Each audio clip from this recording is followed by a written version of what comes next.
प्यारे बच्चों, हम लोग हिस्ट्री का 10th लेसन उपनिवेशवाद और देहात सीख रहे हैं। पिछली 2 वीडियो में हमने काफ़ी कुछ सीखा हुआ है। अब उसके आगे सीखने का प्रयास करेंगे। तो चलिए शुरू करते हैं। थर्ड वीडियो में पहला क्वेश्चन हमारा है कि बुकानन ने गंजूरिया पहाड़ को पार कर क्या देखा। यानी जब बुकानन यहाँ आता है तो उसने 1810 में जब आया था, तो राजमहल की पहाड़ियों का ही एक हिस्सा है जिसे गंजूरिया पहाड़ के नाम से जानते हैं। वो जब इस गांव में पहुंचा तो उसने देखा कि एक पुराना गांव है, उसके आसपास की ज़मीन को बिल्कुल अभी अभी काट करके साफ करके खेती के लिए तैयार किया गया है, और वो बहुत ही अच्छा लग रहा है देखने में। यानी जो अभी तक जंगल पड़ा रहता था वो अब खेती के लिए तैयार किया गया है। अर्थात वहाँ के भूदृश्य को देख करके बहुत खुश होता है, और उसे पता चलता है कि अगर मनुष्य के श्रम का सही प्रयोग किया जाए तो उस इलाके की काया को पलटा जा सकता है, बदला जा सकता है। यानी जंगल को एक अच्छे खेती लायक ज़मीन में भी बदला जा सकता है। उसने अपनी डायरी में लिखा कि गंजूरिया में अभी अभी काफ़ी जुताई की गई है, जिससे यह पता चलता है कि इसे कितने शानदार इलाके में बदला जा सकता है। उसने ये देखा कि अगर इस इलाके में ऐसा किया जा सकता है तो बाकी इलाकों में भी क्यों नहीं हो सकता ऐसा। और संथालों ने कृषि क्षेत्र की सीमाएं काफ़ी बढ़ा ली थी। वे इस इलाके में 1800 के आसपास आने शुरू हो गए थे। जिस संथालों के बारे में पिछली वीडियो में हमने सीखा, वो लोग भी 1800 के आसपास आए थे, और इन्होंने भी ये काफ़ी अपनी सीमाएं बढ़ा ली थी। उन्होंने वहाँ की जो पहाड़ी लोगों को, नीचे ढालों पर भागे जो पहाड़ी लोग थे उनको ढालों पर खदेड़ दिया था और जंगलों को साफ किया, और वहाँ बस गए थे आकर। कौन? संथाल लोग। अब संथालों के बारे में थोड़ा हम सीखेंगे कि संथाल लोग राजमहल की पहाड़ियों में कैसे पहुंचे। तो 1780 के दशक के आसपास ये संथाल लोग बंगाल से आने लगे थे। हमने देखा था कि ऊपर पहाड़िया लोग रहते थे और नीचे स्थायी कृषि करने वाले मैदानी इलाकों में जमींदार लोग रहते जो खेती करवाते थे।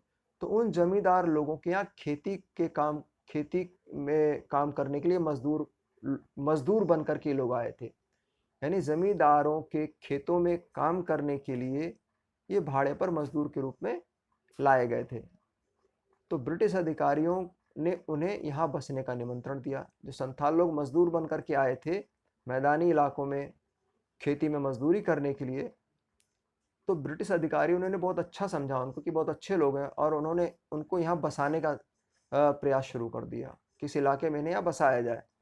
तो ब्रिटिश लोग पहाड़ियों को वश में तो कर नहीं पाए थे और उनसे स्थायी खेती नहीं करा पाए थे, इसलिए उनको ये संथाल लोग ज़्यादा अच्छे लगने लगे कि ये काम हम संथालों से करा सकते हैं।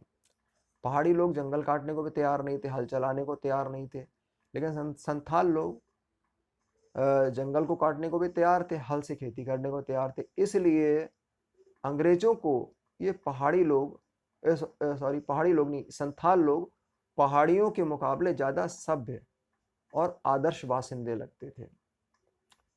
आगे हम देखते हैं दामिन ई कोह से आप क्या समझते हैं। तो अंग्रेजों ने इन्हें बसाने का प्रयास शुरू किया, तो संथालों को ज़मीन दे करके इन्होंने बसने के लिए प्रोत्साहित किया। ज़मीन कौन सी दी? जो राजमहल की पहाड़ियाँ थी उसके जो नीचे वाला तलहटी वाला इलाका था, उस इलाके में इनको बसने के लिए इन्होंने प्रोत्साहित किया, वहाँ बसाना शुरू कर दिया। और जिस बस्ती में ये लोग बसे उस बस्ती को दामिन ई कोह के नाम से जाना गया। यानी जिस इलाके में संथाल लोग रहे उस इलाके को दामिन ई कोह के नाम से जाना गया। तो ये 1832 तक एक बड़ा इलाका बन के सामने आ गया, और इसे पूरी तरीके से संथालों की ज़मीन घोषित कर दिया गया। और संथालों को अंग्रेज़ों ने ज़मीन दे दी और उनके सामने शर्त रख दी कि जो भी ज़मीन है, इस ज़मीन का कम से कम 10वां हिस्सा आने वाले 10 वर्षों के भीतर उसको साफ करके तुम्हें जोतना भी है। यानी आने वाले 10 वर्षों में ज़मीन का 10वां हिस्सा साफ करके उसे जोतना है। और इस इलाके को जो स्थायी कृषि मैदानी क्षेत्रों में कर रहे थे उनसे और पहाड़िया लोगों की ज़मीन से अलग रखा गया। अब 3 तरह के इलाके हो गए, एक पहाड़ियों वाला इलाका, दूसरा संथालों वाला इलाका, और तीसरा मैदानी क्षेत्रों में खेती करने वाले लोगों का इलाका। तो दामिन इको के सीमांकन के बाद जब दामिन इको की बस्ती बस गई तो यहाँ पर आबादी तेजी से बढ़ने लगी, बस्तियाँ तेजी से बढ़ने लगी। 1834 में केवल 40 गांव थे यहाँ पर,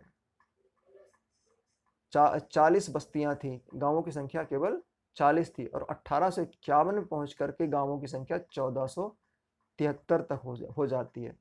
इसी तरीके से 1838 में जनसंख्या यहाँ 3000 थी और 1851 में बढ़कर के 82,000 हो जाती है। तो हम देखते हैं कि बहुत तेजी से इस इलाके की आबादी बढ़नी शुरू हो गई थी। आगे हम सीखते हैं कि संथालों के आगमन का पहाड़िया समुदाय पर क्या असर पड़ा। जब संथाल लोग आ जाते हैं तो पहाड़ियों के जीवन पर क्या असर पड़ता है। तो संथाल राजमहल की पहाड़ियों पर बसने आए और पहाड़ियों ने इनका शुरू में विरोध भी किया। अंत में पहाड़ियों को की एक तरीके से हार होती है और पहाड़ों के भीतर जाने के लिए ये लोग मजबूर हो जाते हैं और पूरी तरीके से इनको नीचे आने से रोक भी दिया जाता है कि तुम संथालों के इलाके में नहीं आओगे। और उन्हें ऐसे इलाके में सीमित कर दिया गया जहाँ तो न खेती हो सकती थी, ना ही कोई जीवन यापन के लिए सही साधन थे, यानी बंजर इलाके थे, वहां पर इनको सीमित कर दिया गया। तो इस कारण से उनके जीवन पर बहुत ज़्यादा बुरा प्रभाव पड़ा और आगे चल कर के वो लोग गरीब हो गए। अब जो अब इस समय उनके पास ज़मीनें उपजाऊ वाली नहीं रही, क्योंकि सारी जो उपजाऊ ज़मीन थी वो दामिन इकोह का हिस्सा बन चुकी थी। जंगल नष्ट हो गए, इसलिए अब शिकार भी नहीं कर सकते थे, तो उनके सामने बहुत बड़ी समस्या आ गई, बहुत बुरा प्रभाव पड़ा उनके जीवन पर। आगे संथाल लोगों के दामिन इकोह में बसने के बाद उनकी ज़िंदगी में क्या परिवर्तन हुए, अब उनको क्या समस्याओं का सामना करना पड़ा। यानी दामिन इकोह जब बस्ती बस गई तो उनके जीवन में क्या परिवर्तन आया संथाल लोगों, क्योंकि आए तो शुरू में मजदूर बन करके। तो संथाल लोगों ने अपनी पहले वाली जो खाना बदोश वाली ज़िंदगी थी उसको छोड़ दिया। अब वो एक जगह रह करके खेती करने लगे, बाजार के लिए कई तरीके की फसलें पैदा करने लगे, व्यापारियों और साहूकारों के साथ लेन देन भी करने लगे। यानी उनका जो जीवन था एक सामान्य अच्छा जीवन हो गया। अब उनके सामने समस्या ही हुई कि संथालों ने जल्दी महसूस कर लिया कि जो ज़मीन उनको दी गई है वो जल्द ही उनसे छिनने वाली है, वो छिनती जा रही है। क्यों? क्योंकि अंग्रेज सरकार ने उन पर भारी भरकम टैक्स यानी लगान लगा रखा था। जब लगान नहीं चुका पाते थे तो अपने इलाके के जो साहूकार लोग थे, साहूकारों को वो लोग दिकू बोलते थे, तो उनसे ऊंची दर पर ब्याज पर रकम लेनी पड़ती थी। और जब उस रकम को चुका नहीं पाते थे तो उनकी ज़मीन उनसे छीन ली जाती थी। तो इस तरीके से उनको लगने लगा कि जो ज़मीन उनको दी गई है वो जल्दी उनके हाथों से निकली जा रही है। 1850 के दशक तक संथालों ने यह महसूस कर लिया कि अब कि एक आदर्श संसार का निर्माण करने का समय आ गया, यानी विद्रोह करके हम अपना खुद का संसार बनाएं, जहां हमारा अपना खुद का शासन हो, हमारे ऊपर किसी का दबाव ना हो। जमींदारों, साहूकारों, अंग्रेजों के खिलाफ उन्होंने विद्रोह करने शुरू कर दिए। 1855-56 में संथालों ने विद्रोह किया। विद्रोह के बाद संथाल परगने का निर्माण किया गया थोड़ा सा छूट देने के लिए, और उम्मीद करी गई कि अगर परगना बना देंगे तो इससे लोग शायद संतुष्ट हो जाएंगे और आगे विद्रोह नहीं करेंगे। आगे हम देखते हैं कि बुकानन के विवरण को पढ़ते समय हमें सावधानी क्यों बरतनी चाहिए। बुकानन ने जो भी अपनी बातें अपनी रिपोर्ट में लिखी हैं, तो हमें इस बात को हमेशा ध्यान रखना चाहिए कि बुकानन एक ईस्ट इंडिया कंपनी का कर्मचारी था, यानी वो अंग्रेज था। और उस बुकानन को साफ साफ ये बता दिया जाता था उसको क्या देखना, क्या खोजना और क्या लिखना है। इसलिए उसकी सारी बताई हुई बातों पर आंख बंद करके विश्वास नहीं किया जा सकता। वो जब भी जब अपने लोगों के साथ गांव में आता था तो उसे लोग सरकार के एजेंट के रूप में देखते थे। बुकानन ने अपनी यात्रा के दौरान क्या क्या कार्य किए। जब ईस्ट इंडिया कंपनी की यहाँ स्थिति मजबूत हो गई थी तो ईस्ट इंडिया कंपनी ने यहाँ के जो प्राकृतिक संसाधन थे उन पर भी अपना नियंत्रण बनाने का प्रयास किया। इसलिए उसने अपने विद्वान लोगों को अलग अलग यात्राओं पर भेजा। इसी क्रम में उसने बुकानन को भी भेजा हुआ था। बुकानन ऐसा ही एक विद्वान व्यक्ति था। बुकानन जहाँ भी जाता था वहाँ वो पत्थरों, चट्टानों या ज़मीन के अलग अलग स्तरों को बहुत ध्यानपूर्वक देखता था।